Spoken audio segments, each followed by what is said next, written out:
ప్రభువైన యేసుక్రీస్తు నామములో దేవుని పేరిట మీకు అందరికీ వందనాలు చెల్లిస్తున్నాం. మరి మహిమరాజు అన్న 2012లో మా మ్యారేజ్ అయిన ఆరంభ దినాల్లో మరి అక్క అన్న వాళ్ళ కుటుంబంగా మందిరం దగ్గర ఉండేవాళ్ళు. తను ప్రతి ఆదివారము మామూలుగా సిటీలో అందరూ పనులకు వెళ్ళేవాళ్ళు. ఆదివారము అందరూ అంటే పని లేకుండా ఉంటారు.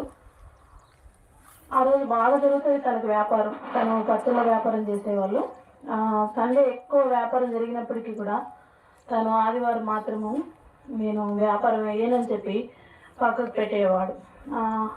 అంతేకాకుండా ఎప్పుడైనా మరి మీటింగ్స్ ఉన్నాయి మందిరంలో ఉన్నప్పుడు కూడా మరి కర్రలు నరకడానికి, దేవుని మందిరం శుభ్రం చేయడానికి, వాటన్నిటిలో కూడా ఎంతో సంతోషంగా దేవుని పని చేస్తూ వచ్చేవాడు. తర్వాత వీవేస్ పరిచర్య జరుగుతున్నప్పుడు కూడా ఇంకా కొన్ని దినాల్లో వీవేస్ ఉంది అని మరి మందిరంలో ప్రకటించబడిన దినాల్లోనే తను కూడా ఎక్కడికి మరి వ్యాపారం వెళ్ళినా కూడా అక్కడ ఉన్న పిల్లలందరినీ కూడా మరి ప్రేమతో మీటింగ్కి అంటే వీవేస్కి ఆహ్వానించేవాడు. చాలామంది పిల్లల్ని దేవుని మందిరాన్ని తీసుకొచ్చేవాడు. అక్కడ తను తమిళ క్వార్టర్స్, తెలుగు క్వార్టర్స్ అని కొన్ని క్వార్టర్స్ ఉంటాయి. అక్కడ కూడా చాలామంది ప్రజలకి మరి దేవుని ప్రేమను, సువార్తను ప్రకటించేవాడు. దేవుని పనియడల మరెంతో ఆసక్తి కలిగి ఉండేవాడు. ప్రతి ఆదివారం కూడా దేవుని సన్నిధిలో ఉండి ఆనందించేటువంటి వాడు. అలాగా తన యొక్క సాక్షి జీవితాన్ని మరి కాపాడుకుంటూ అనేకులను ఆత్మీయంగా బలపరిచి ప్రోత్సాహపరిచేవాడు. దాని తర్వాత స్వాతి అనే ఒక సిస్టర్ వాళ్ళు కూడా మా ఇంటి పక్కన ఉండేవాళ్ళు.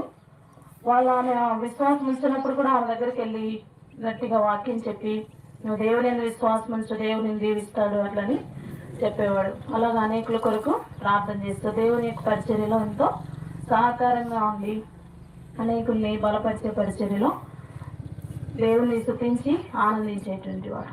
ఇలాగా మరి ఇది మొదటిసారి స్ట్రోక్ వచ్చినప్పుడు కూడా అసలు హోప్స్ లేకుండా ఉండేది. కానీ దేవుడు ఎంతో అద్భుతంగా మరి తన దాసుని కటాక్షించి ఎన్ని సంవత్సరాలు కూడా ఆయుష్ ఇచ్చినాడు. మరి ఈ మిగిలిన దినాల్లో కూడా ఇక్కడ ఉన్నటువంటి గ్రామాల్లో కూడా తను ఎంతో నమ్మకంగా పరిచయం చేయడానికి దేవుడు అతనికి కృప ఇస్తూ వచ్చాను. ఆయన యొక్క సాక్ష్యాన్ని బట్టి కూడా నేను మరి ఎన్నో విషయాలు నేర్చుకుంటూ వచ్చాను. ఈ చిన్న సాక్ష్యాన్ని దేవుడు దీవించాను.